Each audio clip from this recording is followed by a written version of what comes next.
Beauté na balandi nyonso ya émission La sagesse infiniment variée des dieux, présentée par votre humble serviteur, le berger Cephas.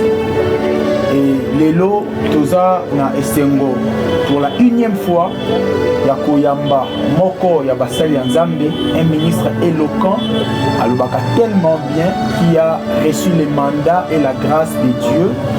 Et la 4e émission, au cours de cette émission, il va nous parler concernant la divinité de Jésus-Christ. Vous savez, la Bible dit, la foi vient de ce qu'on attend. Et ce qu'on attend vient de la parole de Dieu. C'est qu'en dehors, il y a maloba Nzambe, et zappé, na maloba mususu ko pesa mutu kondima. C'est que ceux qui malamu te okoloba pe malamu te. Ceux qui malamu okoloba malamu. Et aujourd'hui, il y a des diverses doctrines qui circulent de partout dans le monde. Pour que certains croient que Jésus est Dieu. Comme si Jésus est fils de Dieu. D'autres disent que Jésus c'est un simple prophète. Et au cours de cette émission, avec l'homme de Dieu que nous allons vous présenter, d'ici là, à Kotal Isabiso, sur la divinité de Jésus, qui est réellement Jésus-Christ. L'apôtre Jérôme Bossiandé Toyambi, au cours de cette émission, nous allons échanger avec lui concernant la divinité de Jésus. C'est un pasteur qui dirige l'église Ville du Grand Roi, dans la République démocratique du Congo, dans la ville de Kinshasa et dans la commune de Masina. Bonjour, apôtre. Bonjour, Papa Pierre. Une question pour l'église. Église na Masina, il y a d'autres cellules tozana na Masina. Tozana na Masina, le zoyande tokofungwama. Pour que ne pas bisega mususu, mais pour le moment tozana na Masina. OK, merci beaucoup. To yamba kiyo pona ko parler sur la divinité de Jésus. Alors, nous ne voulons pas monopoliser la parole. Aux outils qui là vraiment espace, et s'il y aura d'autres questions eux qui vont intervenir au cours de l'émission, il y aura des objections pour na ko kotisa mituna wana afin qu'il y ait de la lumière na onyoso pour présenter biso na mukolo alelo. À vous la parole, pasteur. Merci beaucoup, Papa Pierre. Avant qu'il y ait un enseigner peuple de Dieu, na kopesa na numbote na bandeko nyonso bisika nyonso bazali bazolanda biso vraiment nzamba pambola bino mapambola bino ndenge journaliste auti koloba divinité eza teme moko monene makasi sur la terre de vivants. Nous avons un sujet belé tolobelaka qui concerne Dieu. Nous avons appelé ça mariage. Nous avons appelé ça libala, nous avons appelé ça voyage, nous avons appelé ça musala. Mais par rapport au ciel, ceux qui ange bafandi pour babetali solo to balobela sur Nzambe ba reparler sur sa divinité. Très bien. Divinité ya Nzambe za le rôle en maille océan.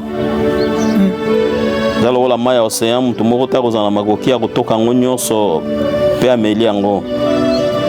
Dans le siècle présent, tu as la divinité à Jésus. Dans le siècle à venir, tu as la divinité à Jésus. Et au fur et à mesure, tu as la divinité à Jésus.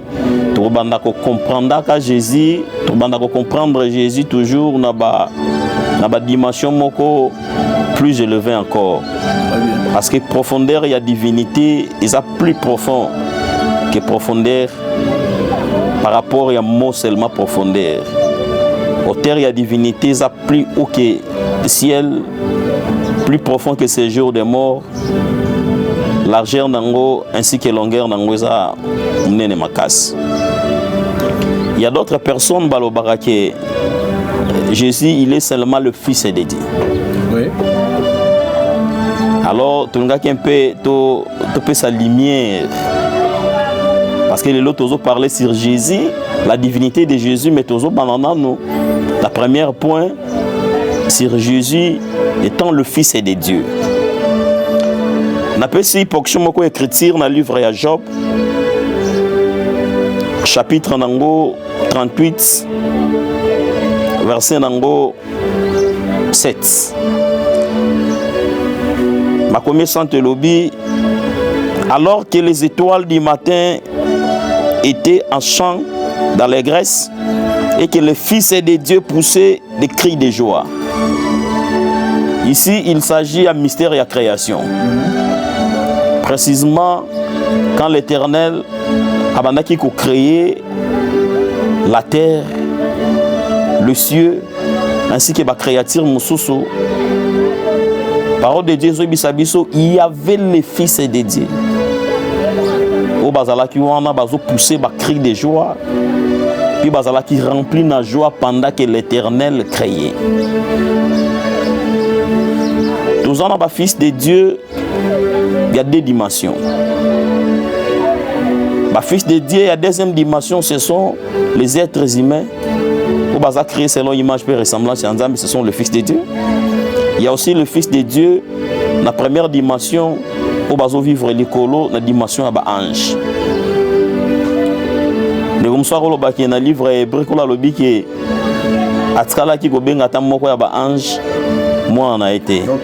il y a le Fils na singulier, il y a le Fils na pluriel. Parce que l'écriture dans le livre Proverbe, il y a un mystère et la création. Le Fils de Dieu, pour acclamer. Ici, il s'agit d'un ange. Donc, moi, déjà dans l'ancienne alliance, dans l'écriture, on appelle ici, ange, Fils de Dieu. Et créer problème de 1. Deuxième portion, on sous écriture dans Jean. Jean chapitre 8.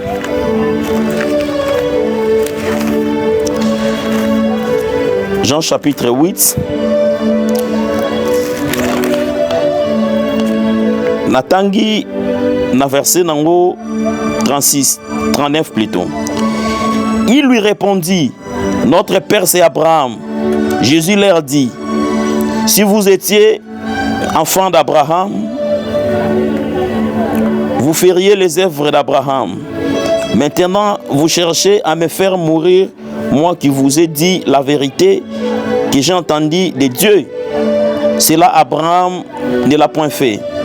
Vous faites les œuvres de votre père. Ils lui dirent, nous ne sommes pas des enfants illégitimes. Nous sommes enfants d'un seul Père, Dieu. Deuxième écriture, place de Tanga, écriture résultat l'Isabiso que les Juifs, les Hébreux,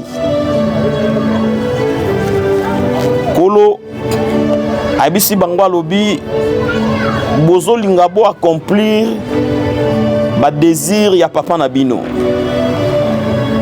Les Juifs savaient place au Jésus Bandeko et Mabango. Abandeko et Mabango na place que Satan de papa Nabango. Alors ba kimi yango mena ba lobi na biso toza ba fils Abraham. Soki bozala ki ba fils Abraham. Bulunga ki bo accomplir penso bozana ngoti ya ko accomplir. Parce que na mitema na bango bazala ki na penser à meurtre pour ba boma Christ. Alors ba kimi Abraham balobi non biso toza bana ya papa kaka moko papa ngoko mona e nzambe. Donc na Job va présenter biso les anges étant le fils de Dieu et poser problème té. Ici le juif, les hébreux va se présenter étant le fils de Dieu et créer peu problème té. Jésus a trouvé un normal, même les sacrificateurs, les anciens et le peuple va trouver un normal. Tu peux si portion sous écriture. Cette fois-ci, tous en la matière. Matthieu chapitre 6. Non, Matthieu chapitre 26. Matthieu chapitre 26, verset 62. Le sacrificateur s'éleva et lui dit, ne réponds-tu rien? Qu'est-ce que ces hommes déposent contre toi? C'est que ces hommes déposent contre toi.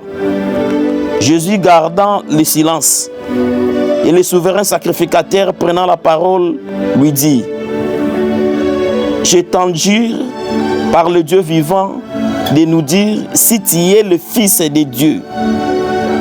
Jésus lui répondit: tu l'as dit. De plus, je vous le déclare, vous verrez désormais le Fils de l'homme assis à la droite de la puissance de Dieu et venant sur le niais du ciel. Alors le souverain sacrificateur déchira ses vêtements, disant: il a blasphémé. Quant à vous, bon, Jésus va présenter devant Sanhédrin. Les docteurs de la loi bazalaki wana, les anciens bazalaki wana, les sacrificateurs bazalaki wana. Parce que Moyuda a condamné mutu te, soki ayoki mutu te. Avant de condamner mutu, okati ya mutu tumbo singela yoka mutu. Baptisé Jésus, il était là. Il y avait aussi des gens qui pour accuser Jésus. Il disait ceci, il disait cela, il disait ceci, il disait cela. Le souverain sacrificateur a tout dit maintenant Jésus. Question à ce qui concerne son enseignement.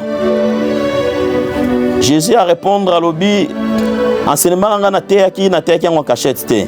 Na teyaki en tout le monde bayokaki ndenge na teyaki. Ils sont là bakoki ko présenter.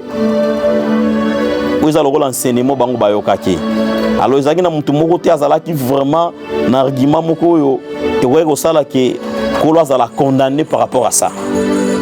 Maintenant le souverain sacrificateur a télémi, a posé une question. Alobi na kombo ya Nzambe yebisa biso vérité. Tu es le Christ, tu es le Fils de Dieu, le Seigneur de gloire, mon Créateur, mon Dieu. La parole fait chair. À répondre à cela qui posait. Aïbisi souverain sacrificateur à lobby au lobby ango. Mais quand les gens babanda qui koloba mensonge contre eux babanda qui poser ba argument moko qui valable était à ce que koloba ta garda qui silence. Mais il s'agit, il y a question, il y a Fils de Dieu. Il a répondu: Alobi naza le Fils de Dieu. Et nazoe bisabino Mikolozo ya bokomona le Fils de l'homme koya na gloire. Na nié pe kozana la droite ya tata. Les souverains sacrificateurs, après avoir koyoka makambo yo, parole de Dieu lobi, le souverain sacrificateur a déchiré ses vêtements. Oh, tangu balobi que pendant que l'Éternel est créé, il y avait le Fils de Dieu, au babandaki ko chanter, au babandaki ko manifester leur joie. Souverain sacrificateur a katabilambate. Dans Matthieu chapitre 8, dans Jean plutôt chapitre 8, tangu ba juif bazo répondre Jésus que biso toza ba Fils de Dieu, souverain sacrificateur a katabilambate. Seulement tangu Jésus a dit que je suis le Fils de Dieu, souverain sacrificateur à Katibilamba. Mais ce qui bino boza Israël boza ba Fils de Dieu, peut-être par rapport à la promesse d'Abraham, c'est que Jésus peut avoir un go. Mais ce que Jésus a dit qu'il est le Fils de Dieu, souverain sacrificateur à Katibilamba pour nani. Le souverain sacrificateur azalaki na connaissance approfondie. Vous savez quoi? Makambu ya Nzambe eye na langue ya bikolote, eye na langue ya ba-hébreu. Il y a la différence en hébreu entre le fils biologique et le fils surnaturel. Moi na oya botami na lisanga ya mwasi na mobali. En hébreu babengaka ben. Mais le fils surnaturel oya botami te na lisanga ya mwasi na mobali babengaka haben. Ce jour-là, Jésus A répondant qui souverain sacrificateur tel que je suis ben. Aïbisa qui est je suis haben. Or, selon les Juifs, haben, c'est le Créateur lui-même. Bon, comme Jésus le Fils de Dieu, parce que c'est encore Jésus le Fils de Dieu. Bon, dans le temps où Jésus est ici, le souverain sacrificateur, Jésus le Fils de Dieu, le souverain sacrificateur, il a déchiré ses vêtements. Tandis que Isaac qui interdit, selon la loi, le souverain sacrificateur a déchiré ses vêtements. C'est contre la parole. Et le souverain sacrificateur, Azalaki, premier juge, Azalaki juge suprême, dans Sanhédrin, Azalaki censé y a quoi appliquer la loi, y a quoi enseigner la loi. Mais ce jour-là, le souverain sacrificateur, il a désobéi à la loi. Il a déchiré ses vêtements. Et pourquoi il a déchiré ses vêtements? C'est parce que Jésus avait dit que je suis haben. Et ceux qui ont atteint le souverain sacrificateur a lobby a blasphémé. Or, blasphémer selon les Juifs, ils ont injure. Donc, quelque part, déjà, bateau, Jésus na dimension, un fils de Dieu, na dimension, il y a ben. Vérifier comment Jésus a répondre au souverain sacrificateur que je suis le fils de Dieu. Il est le fils de Dieu. Et Katabilamba est souverain sacrificateur. Et ça là que le souverain sacrificateur a gagné les injures. Et à ce moment-là, maintenant que gifler Jésus, tout est son argument souté. Comment il y a il est le fils de Dieu. Pour ça, ils ont des enseignements. Cette fois-ci, tous ont un Jean. Ce journaliste a su à côté de la biso. Peut-être ceux qui apportent à autant de maquinga dans ce cosa. Peut-être. Jean chapitre 19. Jean chapitre 19, verset 7. Merci, Tanguy. Les Juifs lui répondirent: nous avons une loi, et selon notre loi, il doit mourir, car il s'est fait fils de Dieu. Ok. Maintenant, Bazoui Jésus est devant Pilate. Ici, Pilate balobi, vraiment il faut Jésus à Koufa. Bon, Pilate, à mon qui m'a bien moroté pas Jésus. À mon cas, comme moi, je pour libérer Jésus. Mais raison et accusation, nous avons besoin d'accuser pour faire nini. Les Juifs, les frères et Jésus, répondent à Pilate, balobi, mouto a mérité à vivre. Ils ont mérité à Koufa. C'est parce que selon loi Nabiso, et c'est là Koufa po, il est le fils de Dieu. Donc, Baboma Jésus, pour Alobaki, il est le fils de Dieu. Il est Haben. Or, le fils de Dieu, c'est Dieu lui-même, en chair. Dans un livre à Colossiens,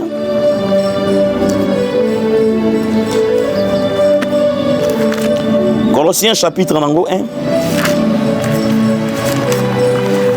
Banzo Tangela Bisso à partir du premier verset.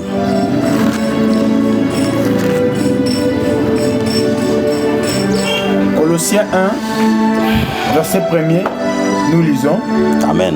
Paul, apôtre du Christ Jésus par la volonté de Dieu, et Timothée, les frères aux saints et fidèles frères en Christ qui sont en Colosse. Grâce et paix à vous, de la part de Dieu notre Père et du Seigneur Jésus-Christ.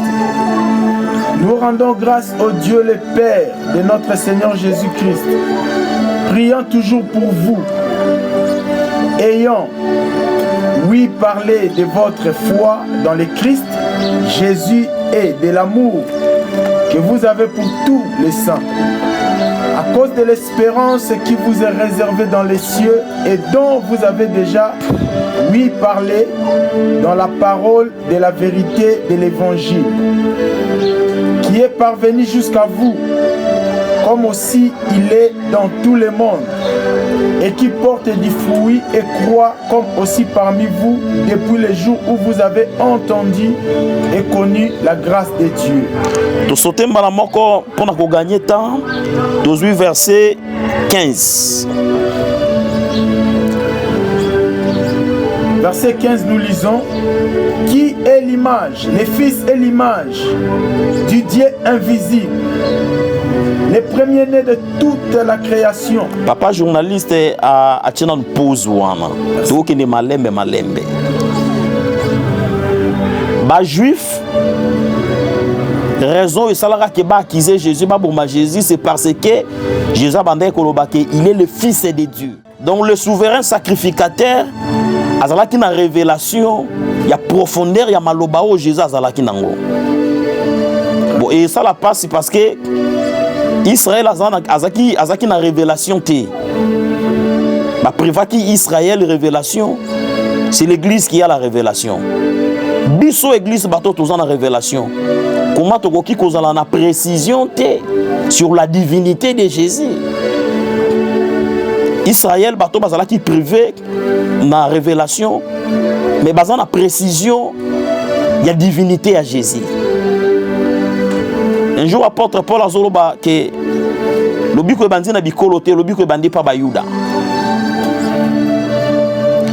Ah, on a le livre à Colossiens, le Fils, il est l'image.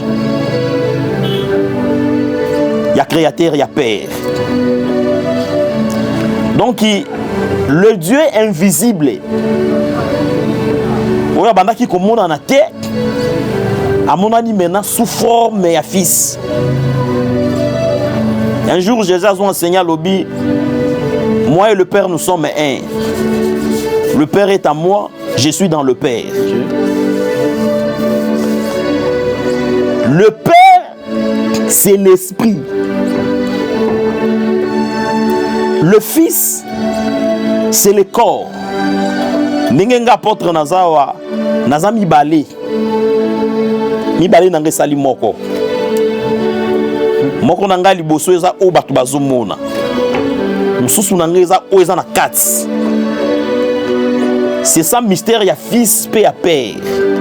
Soki ba bengi nzambe père azana dimension ya esprit. Azomona na te aza invisible. Mais soki père alingi mena amonana ndi azora nzoto. Ya bo mona parole de Dieu zolobake. La parole s'est fait chair. Très bien.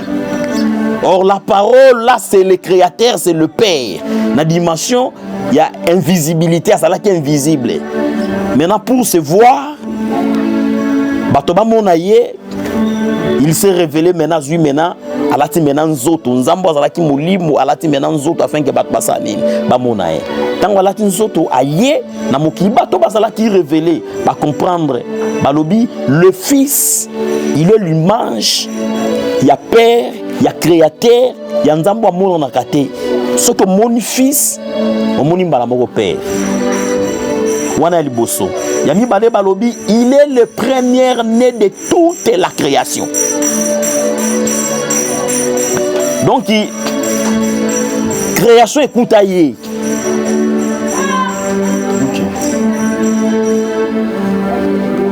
Jésus, il est le premier né de toute la création. Avancer. Verset 16. Car par lui ont été créées toutes choses, les choses qui sont dans les cieux et les choses qui sont sur la terre, les visibles et les invisibles, soit trône ou seigneurie, ou principauté ou autorité, toutes choses ont été créées par lui et pour lui. Yes, j'aime ça, j'aime ça. En lui ont été créées toutes les choses.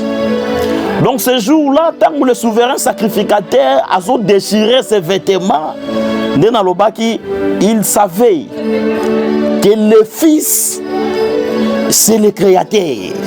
Très bien. Ah, maintenant, babandi maintenant ce qu'on pèse maintenant lumière maintenant. Babandi maintenant ce qu'on présente bison maintenant aspect à fils, il y a divinité à fils. Il y a les bossons balobi fils ça il mange, il y a père. Il n'y a aucun prophète, il n'y a aucun serviteur en ancienne alliance, baba qui a sa image et créateur. Aucun.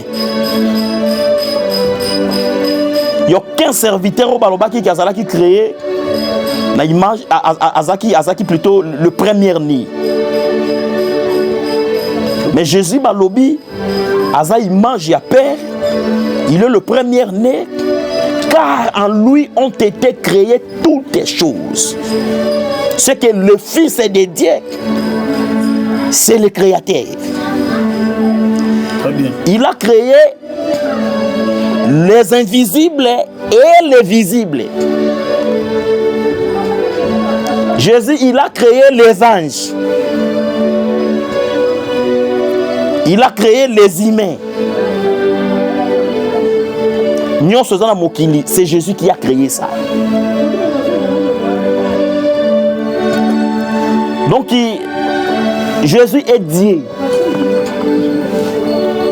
Amen.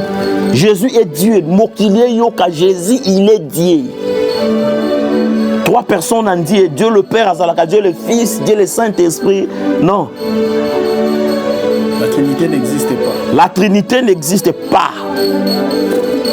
La Trinité n'existe pas. Tant que nous avons fait ça, Israël, qu'on a livre d'Hétéronome, alors écoute, ô Israël, écoute, ô Israël. L'Éternel est votre Dieu et l'unique. Amen. Un jour, le Seigneur a écouté une femme samaritaine. À cette femme samaritaine, elle a dit, bozo servir, bozo adorer, mouto boébité. Il y a beaucoup des enfants de Dieu, beaucoup de chrétiens, bozo servir, mais basant la précision, il y a divinité. Divinité à Jésus, c'est la base de la vie chrétienne. Base de la foi.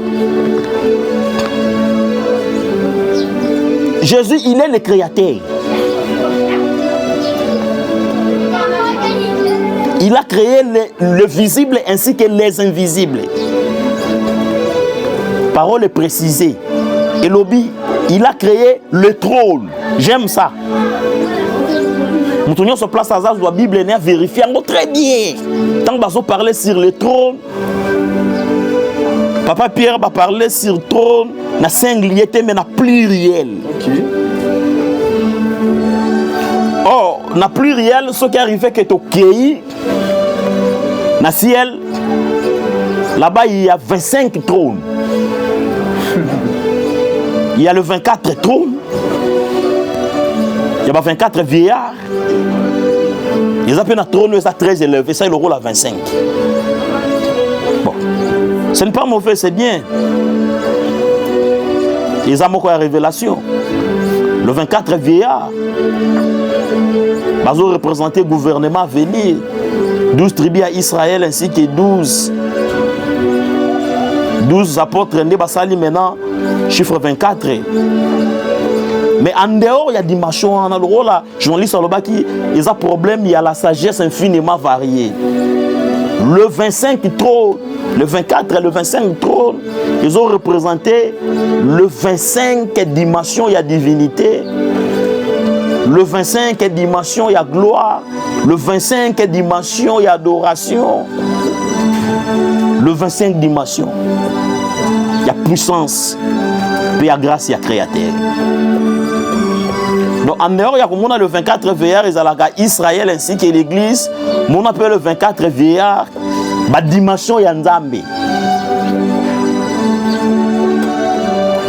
Parce que ce sont des bateaux gérés maintenant le parfum. Or, le parfum, c'est l'adoration, c'est la prière. Ils ont la créature de mon côté à gérer à la prière et l'adoration. Très bien. Non seulement il a créé le trône, il a créé aussi la dignité. Raison pour laquelle tant Batouni Moutouna qui est dit de prendre les livres d'Aaron pour les sceaux, personne parce que la dignité, ils ont créé pour naïe et pour naïe.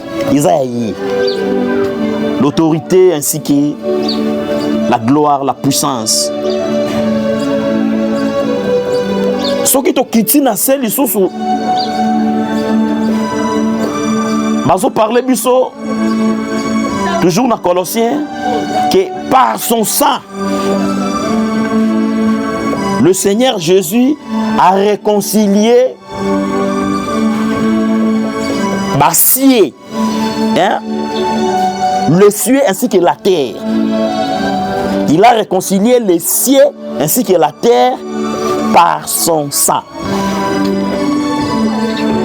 Nazo informé Mokili, nazo informé Satan, nazo informé les démons que possibilité il y a Satan qui se repentir, il y a vous la sauver, Ezali. Satan qui vous la sauver. Donc comme c'est un message pas Satan pas bateau basolana Satan, possibilité à Satan qui vous la sauver, Ezali. Ainsi que les démons. Voilà, je crois que dans l'émission Koya, tu peux expliquer en gros. C'est comme Makassi, homme de Dieu. Comme Makassi. Bon, le col apporte au Loba. Possibilité, moi aussi j'ai lancé un appel. Possibilité, n'a eu peu qu'on la sauver, Ezali. Là, dans l'émission qui va suivre, pourquoi. Mais moi je lance appel à nos frères, nos sœurs qui sont encore en dehors de l'enclos, en dehors du parvis, que possibilité n'a yo, et ça, Yakozala sauver. Mais une petite question, apôtre, conséquence nini ezali na batu oyo baza kondimela kolo Yesu lokola nzambe te. Nga nandima na nga Yesu, mais nandimaki lokola prophète. Nandima na nga Yesu, nandimaki lokola kaka mwana nzambe. Conséquence nini eza réservé pour na batu wana. Baza destiné na enfer, baza destiné na libanda paradis. Donc conséquence nini eza pour na batu. Le ministère de la parole ezali pour la perfection de Maya Basanto. Amen. Donc batoyo bazo ndima Jésus était dans la dimension ya créateur, les enfants de Dieu, parce qu'il y a des païens, il y a aussi les enfants de Dieu. Le païen est fils de Dieu. Bon, bah on base dans l'ignorance, c'est un problème. Nous les enfants de Dieu, conséquence, ils ont un liouate, conséquence c'est seulement que toujours tarder la perfection. Toujours tarder la croissance. Connaissons, cherchons à connaître. C'est la connaissance qui donne la croissance ainsi que la perfection. Donc toujours tarder la perfection parce que toujours nous avons dit que Jésus, il est le créateur. C'est un peu ça, on a pu répondre à moi. Merci beaucoup. Balandi, il y a émission La Sagesse infiniment variée des dieux. Je tiens à nous rappeler que nous sommes sur la chaîne La Perfection VGR TV.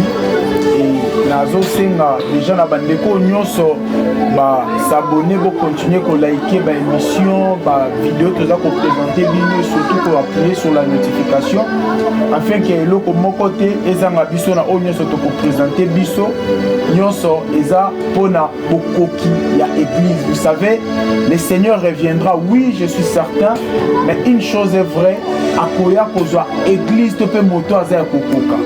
Alors moto azangi lisu, moto azangi litoi, moto azangi motema, moto azangi lokolo, c'est le temps pour nous de nous rattraper à travers les évangiles, eux à côté à Massa et là, afin que toi atteindre dimension, la stature parfaite du Christ. J'ai béni encore une fois le Seigneur par rapport à Mao Pessamé Libiso, vraiment nous courons derrière les temps et pour accorder quelques minutes à apôtre pour le mot de la fin par rapport à l'émission. Merci beaucoup na bandeko balandi biso na betika kasete tout landa émission musuto ko sala nazo expliquer comment possibilité ça que Satan va la sauver. Toujours compter toujours mystère sur la divinité, enseignement sur la divinité, mais dans l'émission Zoyandi nazo banda na ko expliquer comment Satan a réussi à la sauver ainsi que les démons. Possibilité zali. Merci beaucoup. À très bientôt.